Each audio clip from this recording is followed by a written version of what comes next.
Hey, it's Gordon. Welcome to the bench. It's number 4 in our mini series of 6. We're doing a 1 through 6, just the basics. And today we're talking about work holding. How do you hold on to these things, right? You've got some pretty funny shapes. You've got some odd little curves. There's sometimes no flat spot.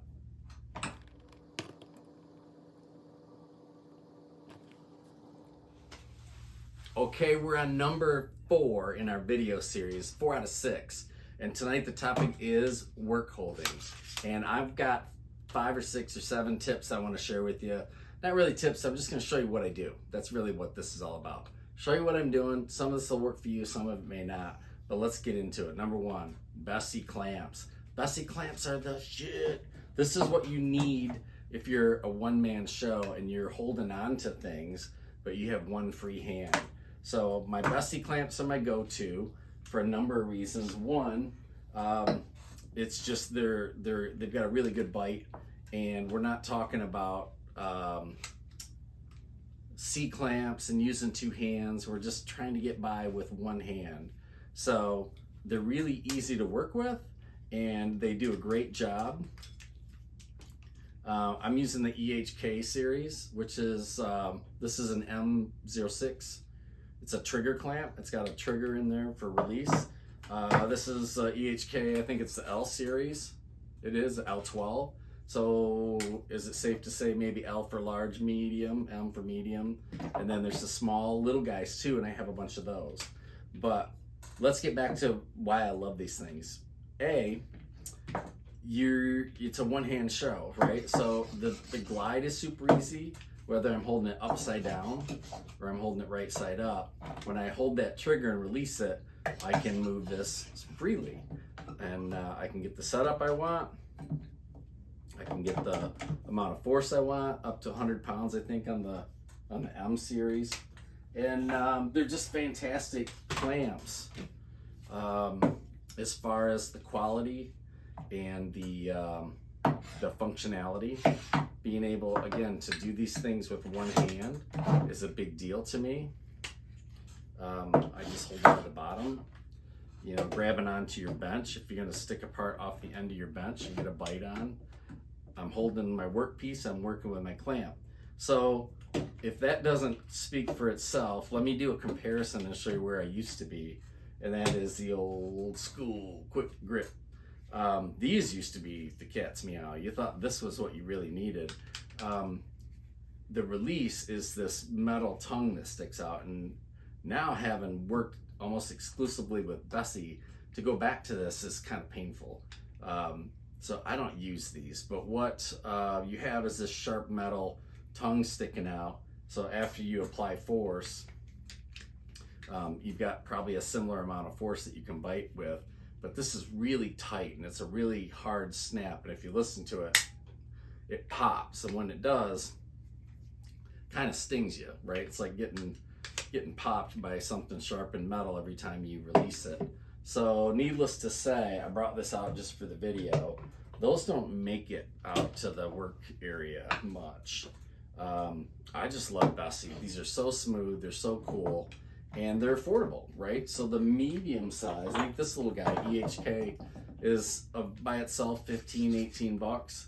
But if you watch at some of the big box stores, they run, especially at Christmas, but I know we're past that, they'll run sets, and they'll do a package deal where you can get 4 of these. And you just can't have too many. So I'm a clamp addict. I don't believe you can have too many clamps. You have a fraction of what I own right behind me. And again, in our little makeshift setup, they have to be here every day. They're a big part of what I'm doing. So how would I use this on my bench? Again, if we were going to shape, I had one here that was doing a horn right here. So there's a horn replacement. It's been cut out now, and this is all going to be rasp work. So I use a polyurethane. This is a super durable, very it's a diameter 80, I think. It's soft, it's really squishy, but yet it's kind of like flubber. You can't cut it. If you try and stick a knife in it, and this is a carpet knife, right, a razor knife, it won't go through. So you can't get a bite on this, and it's very, I'm not gonna start hacking my fingers off, but super resilient, but yet super tough too. So it's got a little bit of grip. I have pieces of these that I use. I'll either make a taco like this and put it in my vise, you know, so I can hold on to it, so we can totally squeeze it in polyurethane, or I just put them on my bench and use it like that. So now I have something that I can really get a bite on in terms of putting my Bessie on here. Boom, we're ready to go. Take your rasp and start shaping and filing. It's easy to pop and flip. Get a hold of it this way. Again, I'm working with the grain of my wood, and I can shape this thing off. So just leaving it sticking out, it's a nice bench height. So as we work, this is really simple. And again, in my previous videos, you've seen a pattern maker's vise mounted here, and I don't have that right now. So this is really what I've been using, and it works really, really well. So number one on our list, Bessie clamps. Number two on our list, let's go to, I think, vices, right? If you think pattern maker's vise, if you know what that is, it's tilt, rotate, has a lot of cool functions, dogs, and all kinds of fun stuff. They're super expensive. They take up a lot of room. It's a big accessory for your bench. So pattern makers and carving vices start to bring you down into a little bit smaller envelope. So let's do this. I have this guy. Voila! What is going on here? Well, let me tell you. This is a $20 purchase, okay? It's less than 20 bucks. And I just slide it onto my vise. Had this for a while. Give it a snug. Now what do we have? I have the ability to rotate, right? We can go 360 degrees, so any angle you want there, and it swivels. So I have larger jaws with a few shapes, and we've got a little bit narrow set of jaws. So you can set the jaws wherever you'd like, and set the vise wherever you like. So for 20 bucks, I mean, come on. This is a Harbor Freight purchase. Boo, I know you guys are gonna, maybe, some of you. It's a Harbor Freight purchase. Maybe some of you don't love that, but I'm here talking about getting the job done and a fair price. And we aren't really working with a high precision, you know, machinist vise. This is just a little, I wouldn't call it a pattern maker's vise, but it just moves in all the different directions that I need. If I were gonna upgrade this, I would put a longer stud on it with a T-bar, so it's a little bit easier to manipulate. But let's just put it to use, and I'll show you what I'm talking about. If I lock it this way, and what are we working on? Let's do this number. We'll take this guy. You're here, you're going in. So I could put this in my taco, right? Drop it in the vise, give it a squeeze, just like that. Now I can tip this up if I want to do the top. I can spin it all the way around. We unlock, tip it back down, and come this way. Lots of positions here. Not everything, it's not a ball, so it doesn't give me a full orbital positioning, but with a little bit of extra effort, I can certainly get the job done with this. And what I will do as I'm talking and realizing why, I'll turn this over so kind of in a rhino fashion with the horn up. That'll also fit in here nicely, and we can get a bite on him.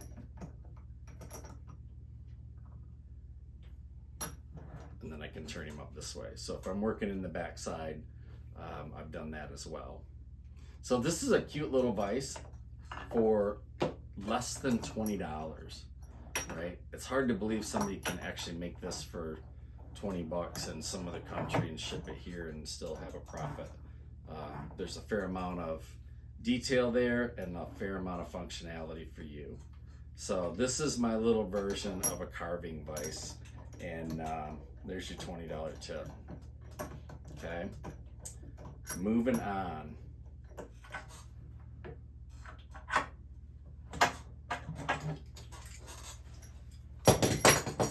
Next up, Panvice. So this is a step up from the Harbor Freight vise that I just showed you.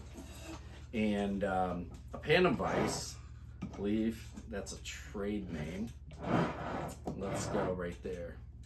Panvice. So I imagine if you Google Panvice, you'll find this. This is a socket and a ball, and it has one threaded fastener here which locks it in place. So what can I do with this? I can go full 360 again if it's clamped to my bench. I can do full 360, plus I have an axis and full rotation on the vise itself. So how I use this is like this.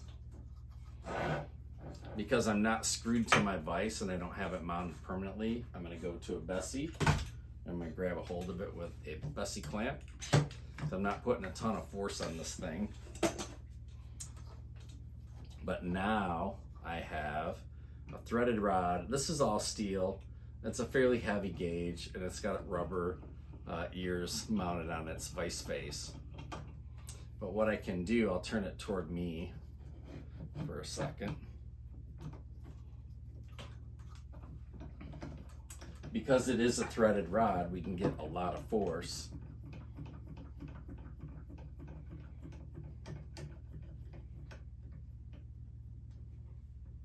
And I can hold my part just like that. So now again, we have the ability to move this all the way around. So I can work left or right. If I need to flip it over, I can. If I go full forward, I can. If I need to take it out, my workpiece, and flip it the other way, I can do that as well. Pretty simple. It's a handy vise. I use it for glue up and I use it for filing. And an example of how I would do a file job would be like this. There we go. So this is a mid-body brake that I did one side, and then I had to come back and do the other side again. And I would mount him in the vise, just like this, locking down, and we go to detail files.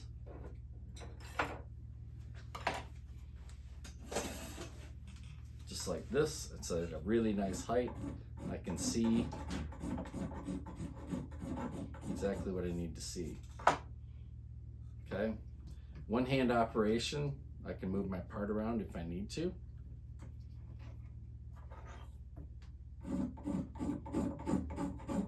Panvice. Pretty simple. It's a heavy cast base, so it does have enough weight if you're just doing light work like this. And I just have light file work. I can do that. I can move the whole vise around if I needed to.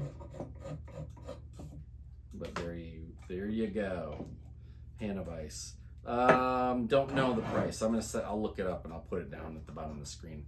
I'm gonna say $100, 100, 150, something like that. So it's a little bit harder, not harder, but a little bit heavier hardware, right? So this has got a really nice feel to it. It's a heavy guy, weighs probably 3 pounds, 4 pounds. Sits on the bench, easy to move around, and I use it both for glue up and for work. Panvice. So there's number 3. Number 4 would be Shopmade. Shopmade workholding devices. So I don't have all of them at my fingertips, but I'm going to talk my way through this part.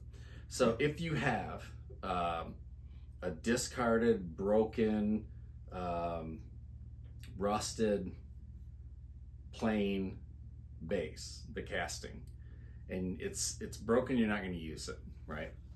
You can cut the mounting surface out and drill 2 holes in it and mount it on a workpiece. And same goes for up front. On a early model plane where there's no ring, it's just a boss with threads. That's fine. You can cut it out to whatever size you want. But what I did, if you can imagine this maybe as a late model plane, I took the ring, which is in the casting, and I cut it all out. I'm just using an angle grinder and some files, but I cut that out and I drilled 2 holes in it and then screwed it to this piece of oak. And what I use this for is mounting knobs. I actually this has got the hardware in it, for mounting knobs, and then I put it in my vise. So this is a knob that had a chip out of it, and we're going to do a replacement part, so that's been bonded in. And now I need to put this in my workpiece, or in my vise, hold on to it, and file away. So here we go, right? Okay. So work holding is easy this way, and what I'm relying on is the standard threads. So again, this is part of an actual Stanley Plane. I'll do a zoom in so you can see it. But that's just the ring in the front of a plane, ground down, filed away, and then screwed in and epoxied to a piece of oak. I have several of these. I have probably 6 of them. And the thing that I learned, at first the base was odd shaped, so it was bigger in one dimension than the other. So my advice is this: if you're going to make this the grasp, I don't know what you call it, the handle part of your fixture, make it square so that if you do break this loose and you turn it 90 degrees, you can just drop it back in. What I found myself was I was going in and out a lot and it was kind of dumb. So I squared them up, and now they work really, really well. Okay, so there's what I'm doing. You can hold on to this in any way you see fit. If we need to do work, and depending on what we're doing, super easy to hold on to. So what I don't have for my video is this base, right? This is a good plane. I would not break this out and harvest that, but just talking about this boss where you have the tote rod that goes through, and if it's a 5 or some of the bigger planes, you'll have a hole up here, threaded hole for your toe screw as well. But on the smaller planes, and I have one of each, at least one of each, this metal mounted on a piece of just stock, 2x2 or 1.5 by 1.5, is super handy. That was number 4. Okay, time out. Do you realize that from the time I started this video to now, till today, Jamie Harpster has built an entire empire, an entire nonprofit organization. He's put together his first hand tool haven national show, and I'm still working on this video, work holding. I bet you the Star Wars trilogy was filmed in less time. Okay, so we need to pick up the pace. So here we go. You saw Bessie clamps, you saw Little Vice, you saw Panvice, you saw what else? Me cutting up hand planes, right? I had hand plane bodies like this where I literally cut the metal and made it into a fixture. I'm not fixing Pextos, by the way. You saw those things. Let's move on to the next one. We're going to hold on to things with one of my favorites, and that is hot melt glue. Hot melt glue, I'm going to zoom in so you can see what I have going on. It's just so grippy and so practical, and it holds odd shapes that it can't be ignored. So let's bring it in and take a look. So what's going on, of course, is classic on these rosewood knobs. The threads get chewed up or stripped out, basically, is what's happening. So I'll fill it completely. I'll run a rosewood dowel inside after it's been bored out. So something like this. Bore that out, make a rosewood dowel, and that's just turning a scrap of rosewood into a dowel, and then put it inside, epoxied in place, and then we'll face it back off, redo the minor diameter, and then rethread it, and we're good to go. But how do you hold on to that, right? You don't want to squeeze this. So what you're seeing is my hot melt glue. And if I grab onto this knob and just pop it off of here, I can detach it without any damage or discoloration to the wood. And that's what's key. Finish this one up and let's pop it off so you can see what I have going on.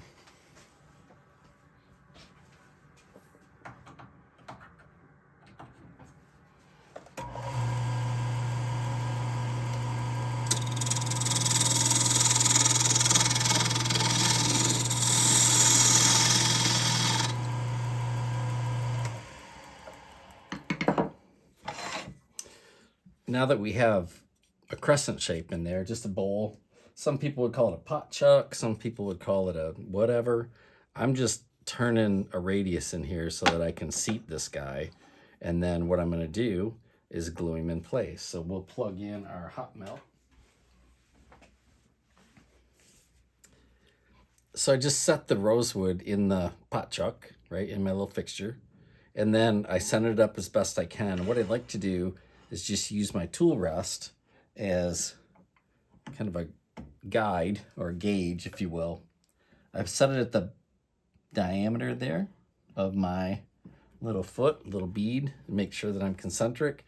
It's easy to eyeball or swivel this thing around and get it, you know, out of position. So you want to make sure that you've got that diameter dialed in. I also have a dial indicator and a mag base, and you could put that on there. But in the end, it's wood. So I know it's not going to be perfectly round to the 10th of a thousandth, but we can do our best to get it close. So that's where I'm at. I'm ready to glue. And I just grab, this is a low temp hot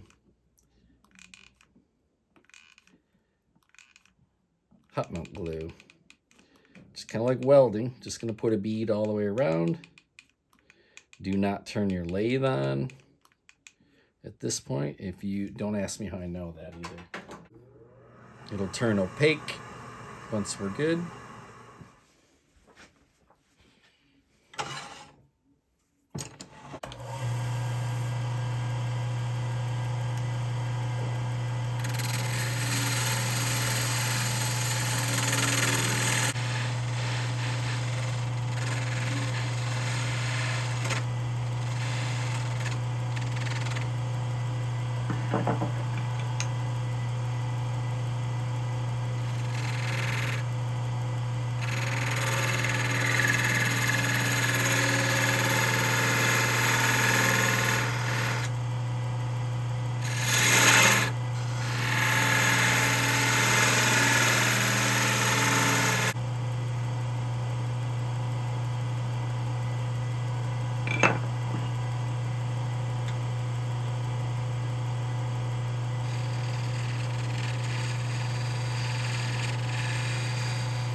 Here's a tip on the glue removal. Pop this out. We're going to cut threads next, so I'm not going to take it out. But when you pop that out, you may have some residue on there. And I've heard people say that it's in the pores or it gets a nice grip.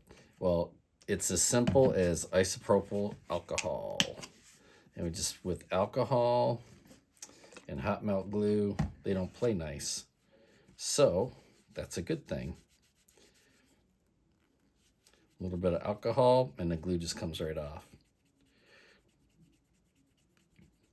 Alcohol's going to flash off real quick too.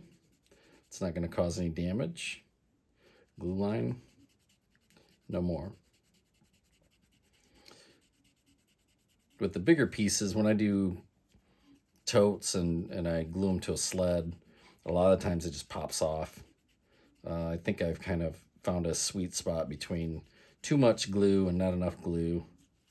I think you always want to err on the too much glue, if anything. But the alcohol tip, I don't remember who told me. If I knew, it was somebody online made the comment. And I thought, you know what? I've never tried that. And man, does that work nice. So there's the next tip on the glue. So there you have it. I'm holding some odd things.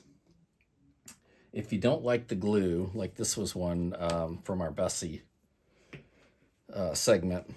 And what I do is I just put a layer of tape down first. So the tape will come off before the glue. and that's a really good green tape, so I got a little bit of residue. But if you're not really interested in having all the glue contact and you think that's going to ruin your part, just put a layer of tape on it, and then you're good to go.